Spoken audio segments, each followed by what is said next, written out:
Did you know the ermine fur used along the edges of the robe and cape is literally from a past coronation? While it looked fresh and modern, Queen Camilla didn't miss a trick when it came to historical references in her coronation outfit. The majestic gown worn by Queen Camilla as she walked down the aisle at Westminster Abbey on May 6 alongside King Charles was entirely bespoke, designed, and made by British couturier Bruce Oldfield.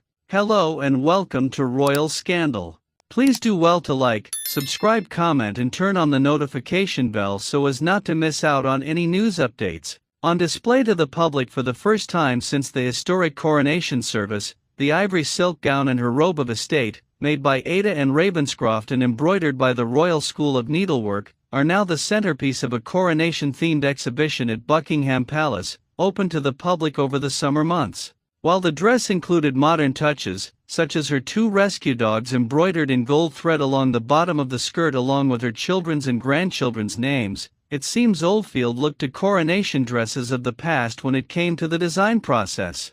Throughout the 20th century, with the exception of Queen Elizabeth II, other queen and queen consorts have included their ciphers on their coronation dresses, which you can see here. That's quite a nice nod to an older tradition. The structure of the gown, with its coat dress silhouette, is also reminiscent of a look worn by a former Queen of England nearly 200 years ago. The shape has quite a history when it comes to coronation dresses, in that Queen Victoria wore a similar shaped dress but in a different color, noting that Camilla's gown and dress are the personal property of the Queen, unlike the King's robe, which is owned by the Royal Collection due to its historical relevance. Oldfield also nodded to the past by embroidering the floral emblems of the United Kingdom onto the front hem of the dress and along the cuff of each sleeve.